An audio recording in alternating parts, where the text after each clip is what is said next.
¿Cuál es el dicho popular? Yo no creo en ellos, pero que los hay. ¿Cómo vas a creer en el mentiroso, el padre de la mentira? Por eso es uno de los nombres que le da Cristo al demonio, es el padre de la mentira. Donde no hay verdad, donde todo es error, donde todo es falsedad. Lo que no es falsedad que exista. No sé, que algunos se pasan tanto de que tan falso es, que también es falso creer que exista. Ahí está el error. Bueno, entonces lo primero que tenemos que hacer ahora, presentar las cartas credenciales de la existencia de los demonios, para que no haya no solo dudas, sino que estemos preparados para hacer frente a quienes tienen dudas o a quienes rechazan creer en su existencia. Yo sé que ustedes están instruidos en ese terreno, sin embargo, conviene mencionar las pruebas de la existencia de los demonios. La primera y gran prueba de la existencia de los demonios es la palabra de Dios escrita.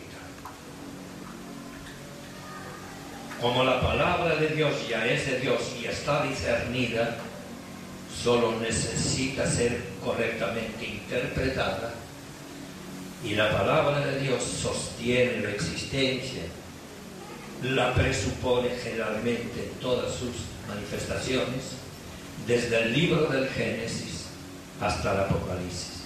Así que la Biblia empieza revelando la existencia del espíritu del mal y del Espíritu Santo, y termina de igual manera en el Apocalipsis revelando también la derrota del espíritu de las tinieblas, del dragón infernal, y la victoria de Cristo y la victoria del Espíritu. Por eso dice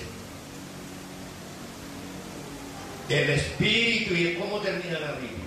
El Espíritu y la novia dicen ven. El Espíritu y la novia. ¿Quién es la novia? La iglesia. Y el que oiga diga ven. Y todos digan ven. Maranatha.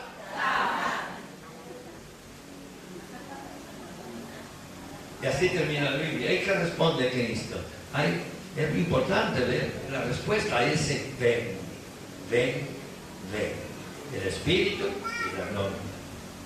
Y en el Génesis, el espíritu del mal ya mintiendo de entrada, llevando a nuestros primeros padres a la desobediencia con Dios, pero no sin culpa de nuestros primeros padres. De manera que todo el que cae en una trampa del demonio no cae sin culpa suya.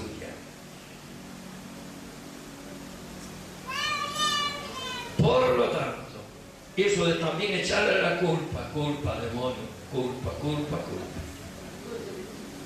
Dice que el demonio respondió: me calumnian demasiado. Me están calumniando. Yo no fui, fueron ellos.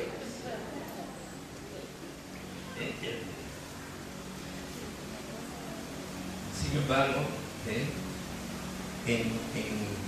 sin ir a ninguno de los extremos, tenemos que afirmar que la palabra de Dios nos va confirmando la existencia del demonio en todas sus partes, pero de una manera decisiva en el Nuevo Testamento. En el Nuevo Testamento no hay evangelio que no hable de los demonios. No hay libro del Nuevo Testamento que no toque el tema. Y la vida de Cristo también lo muestra. Porque ya al aparecer Cristo en el escenario, ya hubo forcejeo de entrada, muerte de inocentes, ya empezó a actuar. Después vienen las tentaciones en el desierto.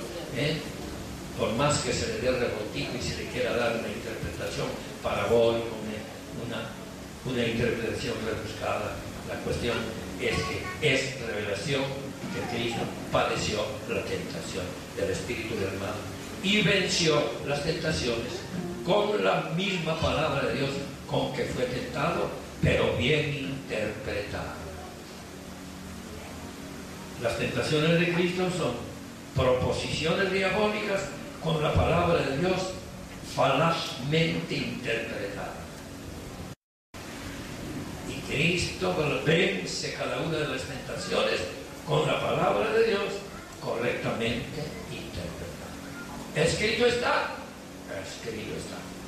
Escrito está, más escrito está. Escrito está, mucho mejor escrito está.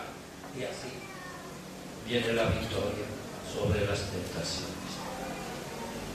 Entonces, la primera prueba de resistencia de los demonios es la palabra de Dios, sobre todo en el Nuevo Testamento, de manera que si al Nuevo Testamento le quitáramos el ministerio de liberación de Cristo, se dice que nos quedaríamos aproximadamente sin un tercio de la actividad de Jesucristo. Cristo dedicó su actividad en una triple dirección: a manifestar el reino de Dios, a sanar de toda enfermedad y dolencia, y a liberar a todos los oprimidos por el diablo.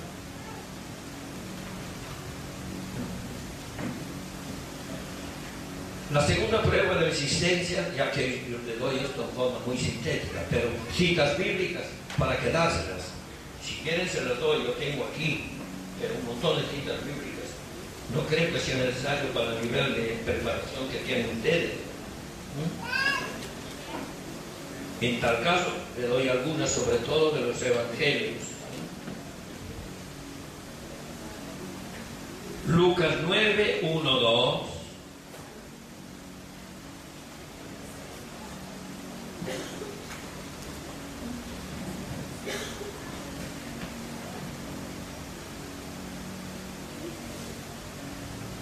Convocó a los 12, les dio autoridad y poder sobre todos los demonios y para curar enfermedades.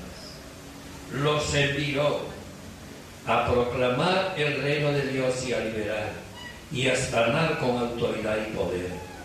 Salieron ellos a recorrer los pueblos, anunciando la buena del reino y curando por todas partes.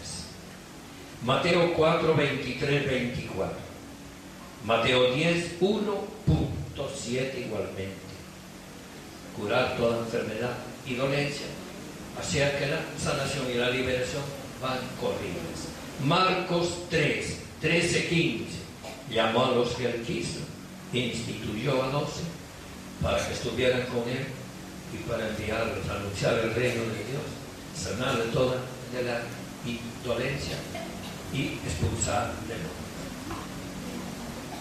Hay una parte del Evangelio muy importante, cuando Jesús ya no solamente envía a los apóstoles, sino a los discípulos. ¿Qué? Y cuando regresan de evangelizar, vienen chochos de alegría, victoriosos, diciéndole: Señor, Señor, hasta los demonios se nos someten en tu nombre. Y ahora vamos a ver la respuesta de Cristo, que también está. Porque reafirma lo uno, pero le muestra lo mejor.